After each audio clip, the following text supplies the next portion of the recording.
Hello and welcome back to Continental Club. We discuss the hottest topics in European football. No Henry Hill, he's on his holiday, so we're joined by Patrick van Straten. Welcome back to the show, Pat. Thanks for having me. You okay?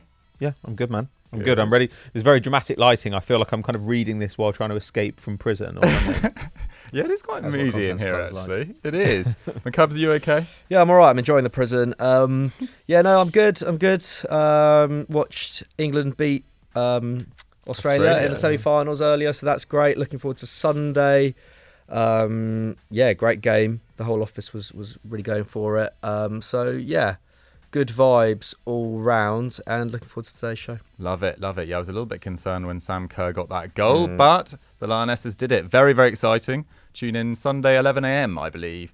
UK time. But today we are talking about the signing that your club still has to make before the window slams shut in just 14 days. These moves have to be completed. We put it out on Twitter. Loads of suggestions. We're going to see whether we agree or disagree with your suggestions. And my Cubs, we're going to kick off with Barcelona because at FCBMB10 said Joao Cancelo. Are you in agreement?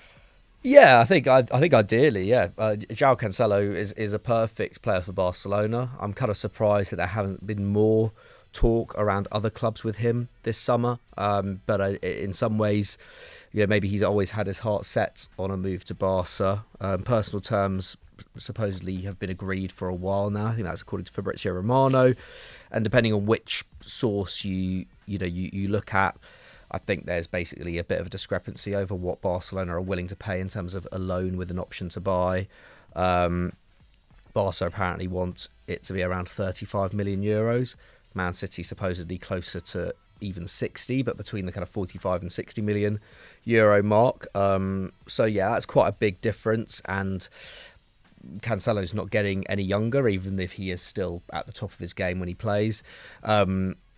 But I mean, at the same time, Barca haven't, money hasn't necessarily, or age hasn't necessarily been such a big factor that they take into account when signing stars in recent years, despite, it not seeming to make too much logical sense. But with Joao Cancelo, I think if in terms of someone who can really give their title credentials a boost this year, who can give them a boost with their Champions League hopes as well. Let's not forget, I think the Champions League is going to be a huge focus for them this year, given how disappointing they were last year, obviously going out in the groups when they probably entered the tournament as one of the favourites, really, despite kind of recent troubles, because they'd brought in Lewandowski, they'd really bolstered that squad.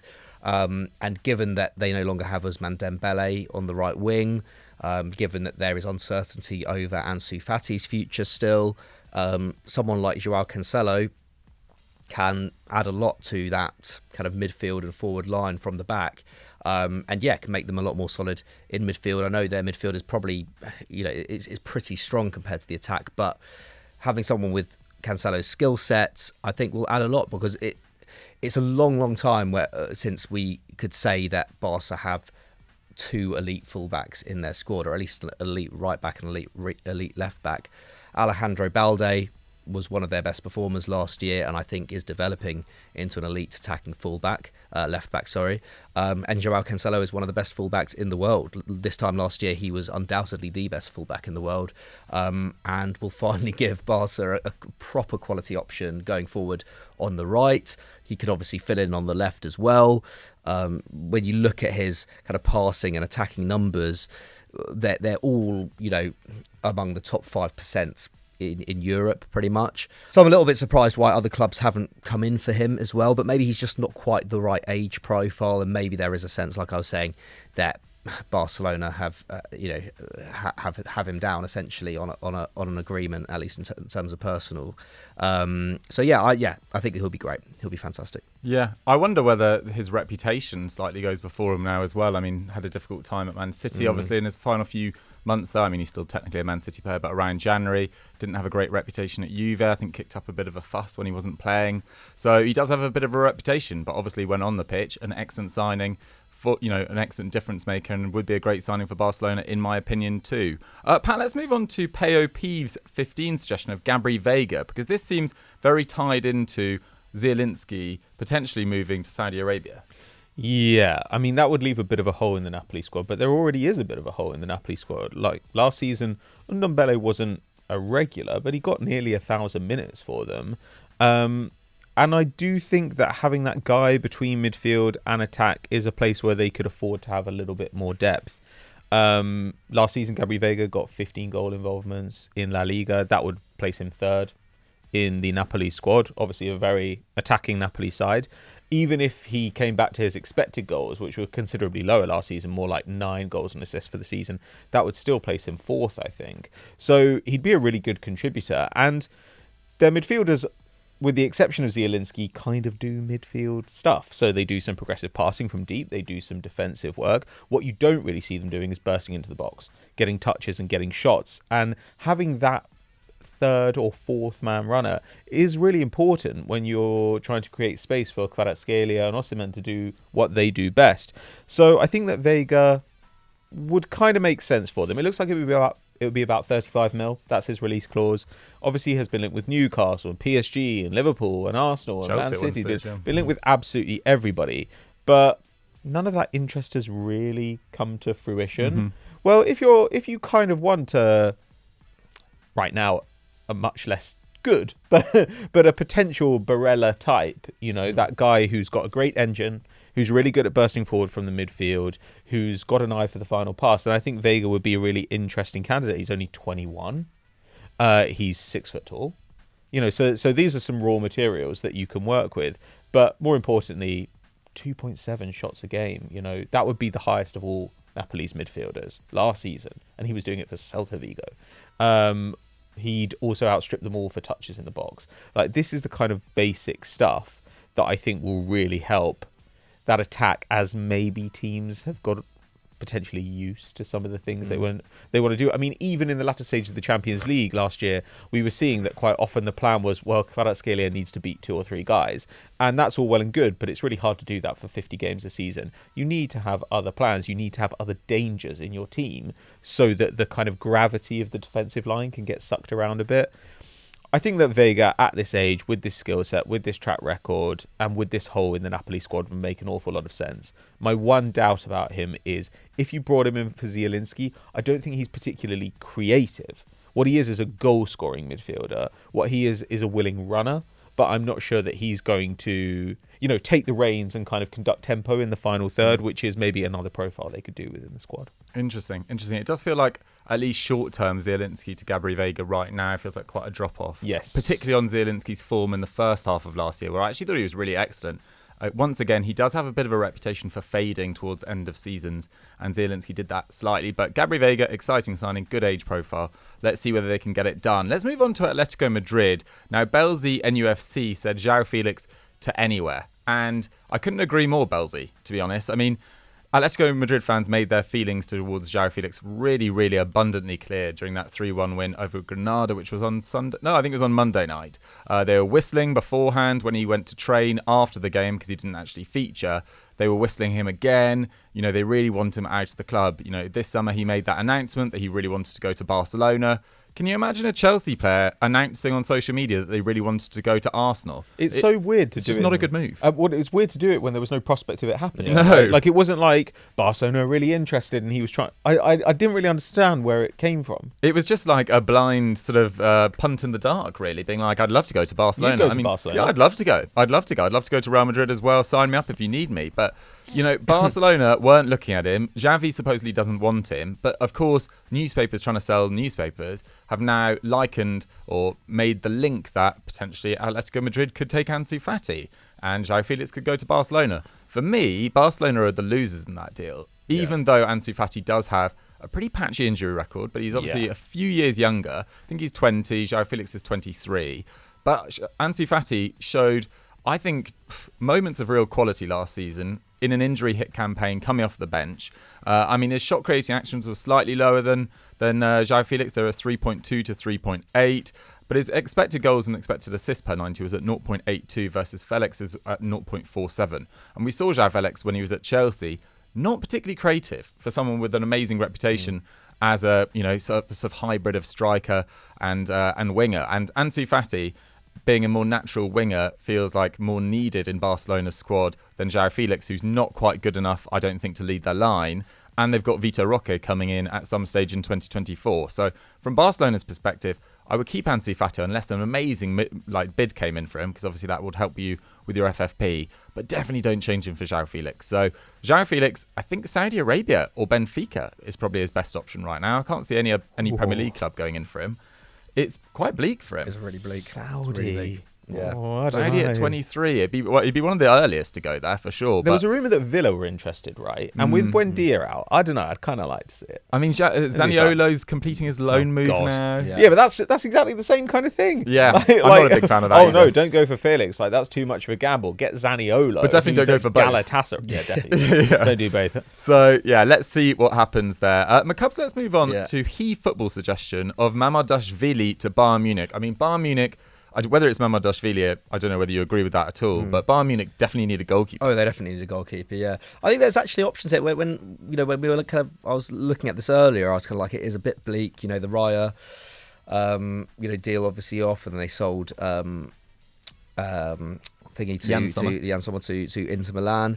So, yeah, it felt like there weren't that many options, but actually there are. And Mamardashvili, they were linked with quite heavily in July. And I forget as well, they obviously missed out on Kepa to Real Madrid as well. And David Raya, supposedly. Yeah. Supposedly. Because he didn't want to join them on loan, but is willing to join Arsenal on loan. Well, there you go. I guess in Raya's case, it makes a bit of sense. If he likes the Premier League, he's been staying in London. Yeah, he doesn't have to move house. Yeah, I get it. Sure. And joining a kind of title challenging squad. Not that Bayern Munich aren't, but yeah, it would have been a bigger change for him. But not really heard much about Mamardashvili since July. I think Plettenberg, obviously pretty reliable German reporter, said that the move just wouldn't happen. That was towards the end of last month. But that was before Sommer left. That was before they missed out on Kepa.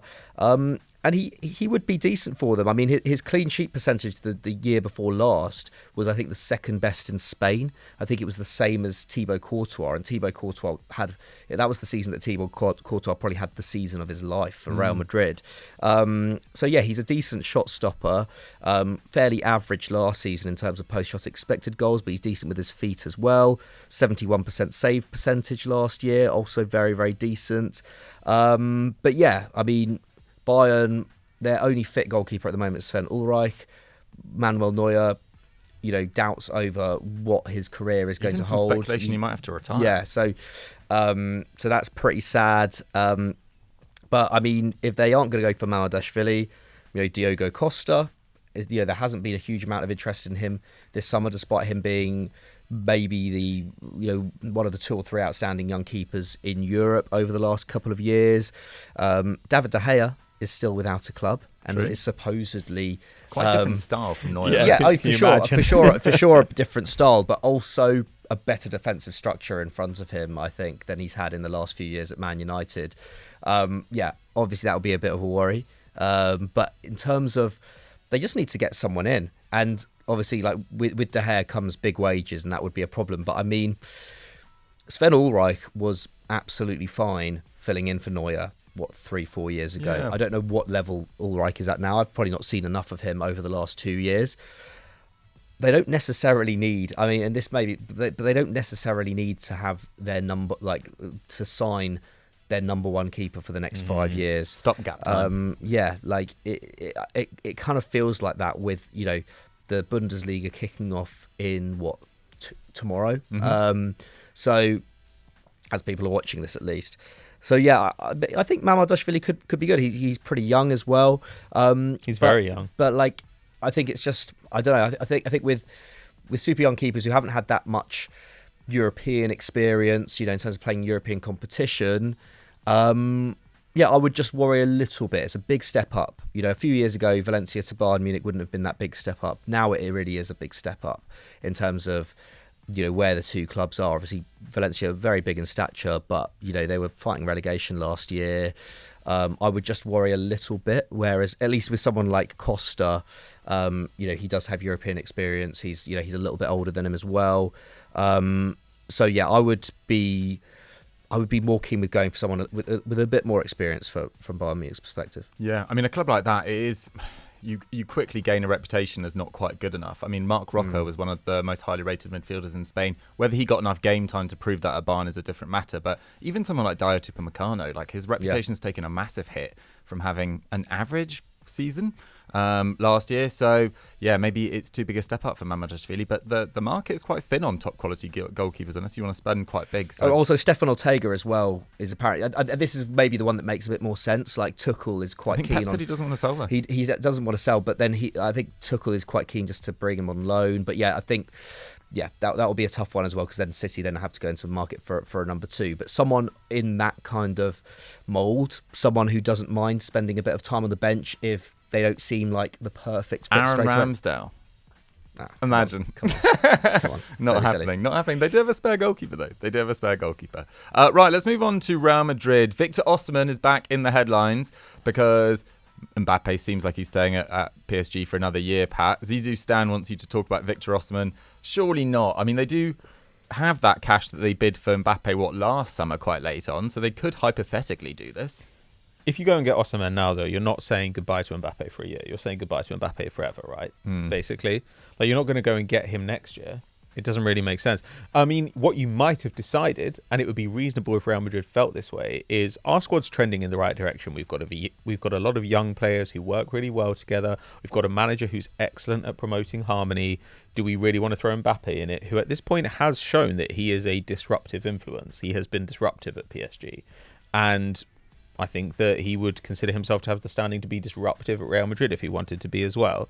Real Madrid do have a kind of system in place if they don't get a striker. You know, people saying they need a striker. Last season, they played a diamond midfield with a front two of Vinicius Jr. and Rodrigo pretty regularly because Benzema missed a lot of minutes. And it was very, very successful. I mean, Rodrigo quietly had a phenomenal, like a real breakout season, like Vinny had a couple of years before.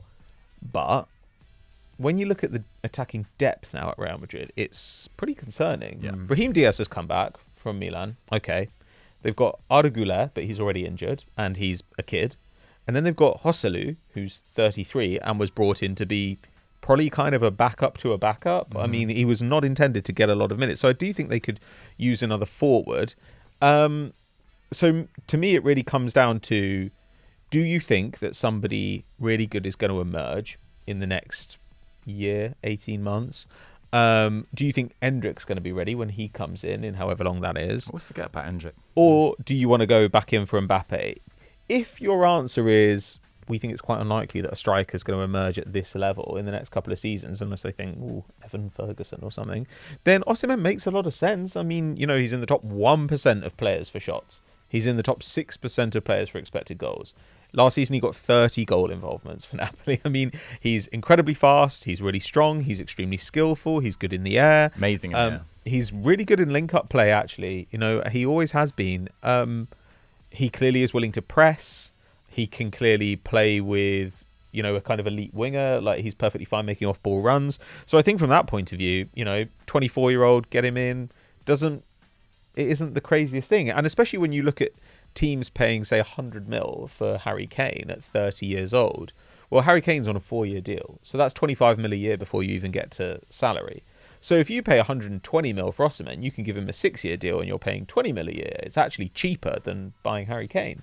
Probably because his wages, I imagine, would be slightly lower as well. So you can make it make sense. I'm inclined to think they probably won't do it. I think they might go for another forward if they see an opportunity. I feel like maybe some of the Saudi guys, like at one point I was really pushing Roberto Firmino. I thought would have been like a really good stopgap for them. I just don't think that they'll do it. I think Real Madrid have actually got to a really nice point since maybe the Eden Hazard deal, where they've said, if this doesn't present itself at the right price at the right time, we're not going to do it. Yeah.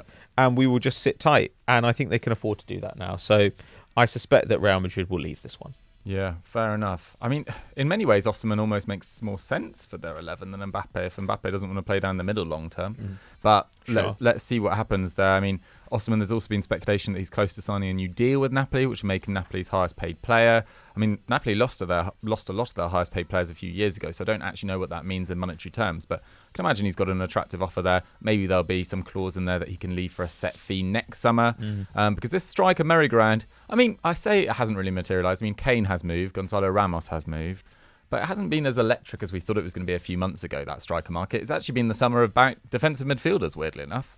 Right, let's move on to Milan, looking at Nicolas Dominguez. This came in from Milan Aficionado. Now, the situation is that Fenerbahce are looking at Rade Krunic, who actually ended up playing one of the Champions League semi-finals, I believe, with Benacer injured. They're offering a €7 million fee.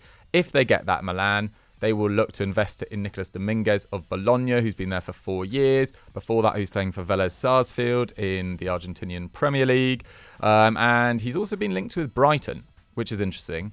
That is interesting. So it feels like if you get Brighton or Milan on the table, you probably go to Milan as a guy playing in Serie A. Finish that sentence. But there is maybe a little bit more of an exciting project at Brighton in some ways, in terms of the football they're playing, the prospect of maybe moving to an even bigger club after a couple of years. I don't know. I'm going to leave that out there. Milan or Brighton, if it's offered to you on the table right now, which are you joining? I think most people will probably go Milan. Maybe I think that as well. Let's see. You get the seaside in Brighton as well. Exactly. Do you get the Brighton's seaside? a great place to Very live, progressive. man. Yeah, very progressive. I feel like It's not a dump like Milan. Although I have heard, I've never been to Milan, but I have heard, obviously San Siro, a great stadium, but I have heard from people who go to Milan, who've been to Milan, that it's not that fun a place to visit. Yeah, I mean, I feel a bit silly because I did pick Milan as my Serie A favourites last week, and now I'm saying that I'd rather move to Brighton. So yeah, but I think Brighton would win Serie A. Do you think? I think they'd contend. They'd definitely be in the top four, wouldn't they? Who knows? Hot take after hot take knows? today. I don't think that's that hot a take. No, I love it. I mean, I don't necessarily disagree. It just Deserby knows the feels league mental as well. to say. Yeah, this is true. But Dominguez, nice profile. Not a massive defensive numbers, actually, in a Bologna side last year. Around 4, but still around 2.9 shot creating action. So he definitely gets forward. Actually, on FBref, which often likens him to other players, he's not likened to other out-and-out DMs. He's likened to like Rabiot and Fabian Ruiz and Mikel Merino. So he can do a little bit of everything, but a bit more defensive output than a Rinders or a Loftus-Cheek, etc. So a nice profile for Milan to look at, but let us know. Would you rather move to Brighton this summer or Milan? I can hear the Italians typing furiously as they watch this. Finally, guys, let's just briefly talk about Bella-Kotchap to Dortmund. Pat, this comes in from MK Maybe. Bella-Kotchap, I mean, Salisu's left Southampton. Bella-Kotchap, a little too good for the Championship?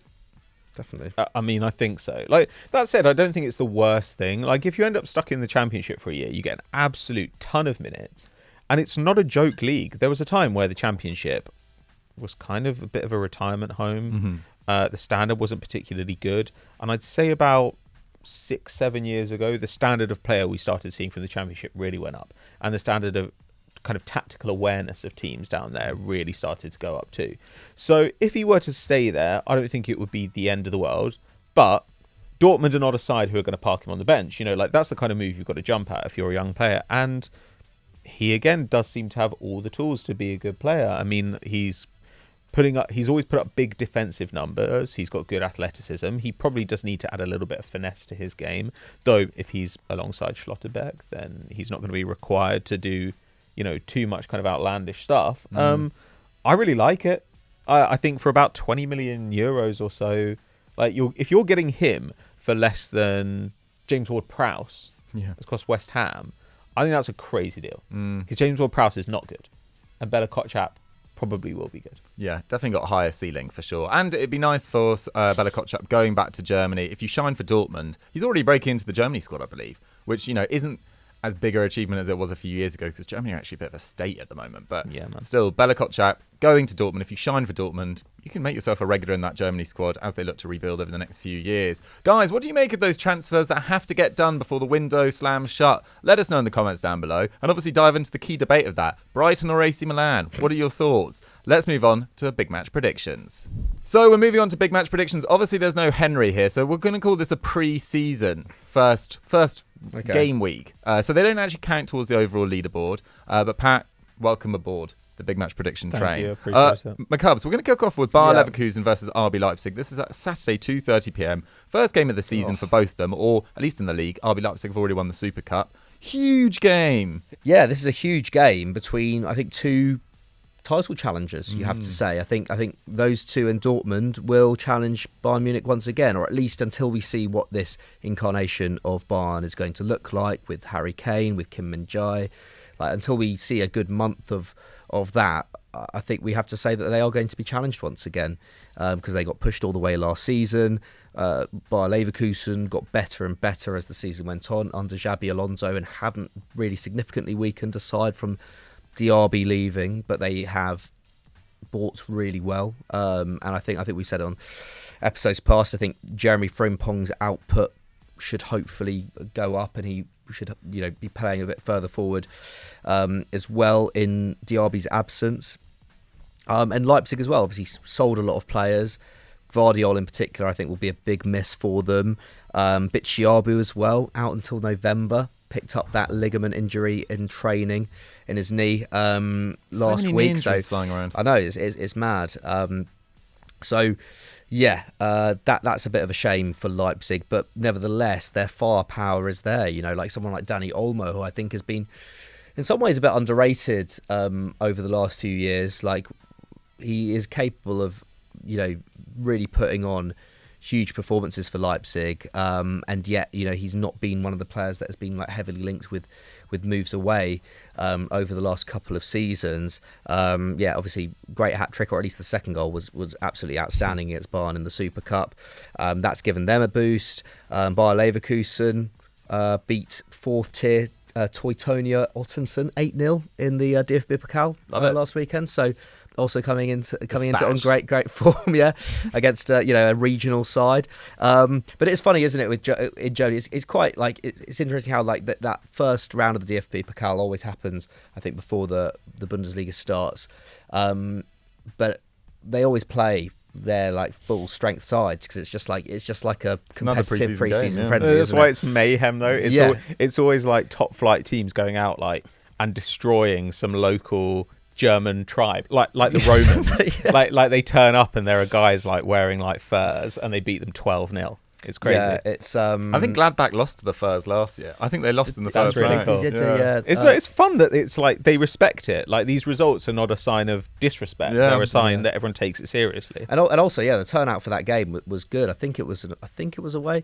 The turnout was really, really good. Like, lots of fans in the ground. Cool. But they have their own injury problems as well. Hincapie is out until mid-September. Adley's also missing this game with a ban. But this is a really tough one to call, I think. I would push you for your score. Yeah, I think I will go for... I'll go for a Leipzig victory here. I think they're just a little bit more ready, despite Leverkusen. I mean, actually, to be fair, Boniface and Hoffman both scored the other day as well, so they're settling in well. But I just think Leipzig... Yeah, I think Leipzig will do it. I think coming off that Super Cup win as well, I think they'll be on a real high. I'll go for 2-1 Leipzig. Fair enough. Pat, you in agreement? 3-1 Leipzig, I think. Because when you look at guys who are yet to come into the team, like Fabio Carvalho, I think is such a cool signing. Like, I don't know, man. Like, Leipzig, as much as they've lost Nkunku and Szoboszlai, they've really added some depth and some interesting pieces. 3-1. Fair. I mean, Leverkusen were my pick for second, so I'm going to back my boys on this occasion. Okay. I'm going to go 2-1 to Leverkusen, but a really entertaining game and a great one to kick off the Bundesliga. Not literally. I think Bayern versus Werder Bremen is the first game on Friday. Pat, let's move on to Lens versus Rennes. Rennes, what a performance in match week 1. Yeah, I mean, I guess this game maybe seems a little bit less glitzy on paper, but in reality, I think it's a bit of a barnstormer as well. I mean, Lens obviously finished second last season. Rennes, back in the kind of Champions League hunt, really, and top of the table. After match week 1, 5-1, they beat Metz. And by expected goals, it was just as comprehensive. I think it was 4-0.4. They had 29 shots. They conceded 9. And so it's a nice thing for us, because obviously we've been hyping up Rennes as like a team you might want to watch. And all the young talent was just flying in this game. I mean, Bourgeois was absolutely amazing as well, but the young players were crazy. Kalimuendo, Guiri, they scored. Doku scored. And then linked with Man City. Doku. Yeah, and now this 21-year-old Ibrahim Salah as well. He came on for the last 7 minutes and scored twice. I saw that. He'd only started one game for Rennes before this. So Doku, I guess, kind of all eyes are on him. I mean, there were so many outstanding performers in this game. I think Guiri had 7 shots. But Doku, 55 million to Man City. You like him? It's a little bit too much, but that's okay. It feels quite un-City-ish. Do you know what I mean? Like he's a such real a maverick. winger. Yeah. A real winger who's got. It'd be like if City said we're going to sign like Alain Saint-Maximin. Everyone would say that's nuts. Yeah. I mean, I would love to see. Like, I kind of like it because it is a weapon they don't have. And if their theory is maybe the De Bruyne injury means Foden playing a bit more central, then who knows? But I mean, in this game, 4 shots, 2 key passes. I think he completed 9 out of 9 dribbles. Wow. Doku, he carried the ball into the penalty area 5 times, which is like, Europe-wide high. 17 progressive passes received. I mean, it's just crazy. Like, they could not contain him at all. That's mental. Like, he was like a Jurassic Park dinosaur. Like, they were just like, Jesus Christ. Like, what can we do to get this guy under control? But of the 16 players Rennes used in this match, 12 or 23 or under. Wow. So, I mean, it Worth really this does season, tell guys, you yeah. where they are. Lens had a really bad start to the season. They played Brest. And I guess they were like, well, we finished second last year. Brest were 14th. This is going to be easy. They went 2-0 up within 22 minutes, ended up losing 3-2. They also had a red card. And actually, were comfortably outstripped on expected goals, which I guess is partially a function of having been up so early on. Brest were really like trying to get back into it all game. But it's pretty miserable stuff to have 8 shots in your opening game of the season when last year they had such a lethal attack and we were really impressed by them. But obviously they've lost some key talent in the off-season. The one bright spot in this game, I think, was Andy Diouf, who's this 20-year-old midfielder. So 4 shot-creating actions, which was a team high, completed 3 out of 4 dribbles, 6 progressive passes. Interesting to see that. Watch. And every season, Ligue 1 throws up like 2 guys who could be superstar midfielders. So maybe he's next. But Lens have got Rennes. They host Rennes this weekend. Then they go away to PSG. Then they go away to Monaco. Blimey. So they need to get things together. Yes. So this is obviously, your campaign isn't over in early September, but they could come out of those games with 0 points and then they're in serious trouble. So I don't know. I think Lens are going to have to take this very, very seriously. Score? I kind of think I'm going to go Rennes. I'm going to go Rennes 2-1. 2-1. The Cubs? Yeah, I think Lens. I think we can't be too harsh on them this year because they lost their 2 best players in the summer, didn't It was they? close the year before that as well. So yeah, like they have been depleted, and they're a well-run club. I think they should expect to finish top half, but even like a Europa League or a Conference League spot, like I think they can't be too hard on themselves if they miss out on the top 5 place because they end up. It's mad that they ended up finishing 1 point off PSG last year, but there's just been a lot of strengthening elsewhere in the league. I just don't think Lens are up to the likes of Rennes and Marseille. And with Champions League football as well. Yeah, it's a lot for them to contend with. And for this game, I think Rennes just come into it in such good form, don't they? And they just have so many weapons they can hurt Lens with. So I'm going to go for another pretty comprehensive win here. I'm going to go 3-0 to Rennes.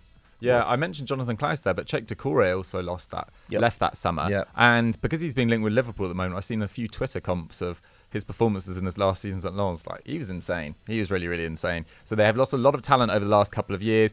I will...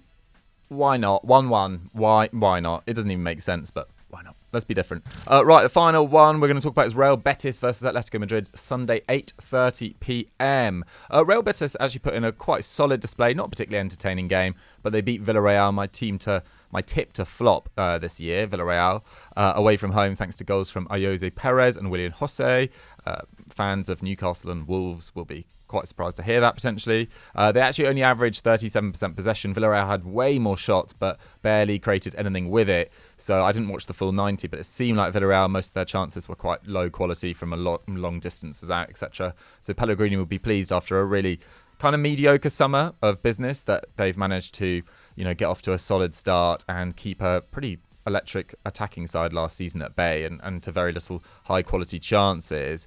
Ayoze Perez was probably their best player. Atletico Madrid, meanwhile, beat Granada 3-1 on Monday. I don't know whether you guys have seen Memphis Depay's goal, but oh my goodness, he hit that hard. And also goals from Alvaro Morata and Marcus Llorente, all 3 of which I think are going to have really, really big campaigns if they are going to put together an unlikely title bid, but I think was it you or was it you or Henry? I stuck I stuck my neck out with Atletico. Yeah, you were backing them. You were backing them. I mean, Marcus Llorente was so good in their previous title-winning campaign with that Luis Suarez season, but hasn't probably been at it quite enough. And Morata now back at Atletico Madrid, new contract, needs a big season. It can't just be the Griezmann show this year, but a really good start for them. They had 14 shots. They created the most XG in the whole of La Liga, and it continues what was a bit of a detour from Simeone's normal playbook last year, and they are a more attacking side than they've been in previous years. In this game, I'm backing them again. I think they get over the line. I'm going 2-0 Atletico Madrid. Pat? Yeah, I'll go for the same thing. I don't have the faith that you have in Atleti, but I will say 2-0 in this match. McCubs, you're obviously backing your title winners. Yeah, I'll go for another 3-1, I think. Love it. Another 3-1. 6 goals from Atleti in the first 2 games. Why not? Why not? Why not indeed? Guys, that's been Continental Club for this week. I hope you guys enjoyed the show. Thank you so much for watching it. Let us know what you guys thought of those big match predictions. Get those predictions in the comments down below, and those transfers that need to be completed before the window slams shut too. If you've enjoyed this, go check out Transfer Talk from yesterday, McCubs. Yeah. Yes, myself and Zach discussed all the latest transfer rumours, put them out on the little board. If you haven't checked it out, because it's a fairly new series, it is really fun. It's nothing like what Transfer Talk used to be, which was just rubbish. Us, like reading out that it was kind of rubbish, to be honest. But it did keep going for quite a long time, and once did do a lot of views. But this one is a lot more. It's for some reason it feels like a game show for some reason, but I don't know whether that's just because of Henry's kind of ambitions of being a game show host one day. But it is really fun. It's good fun. Nice. So, yeah, you were getting very into the flinging of the names. I was flinging a lot of magnets. The magnets were flying A lot of everywhere. magnets were flying. Yeah, guys, go check that out. We'll catch you later in the week. Bye bye.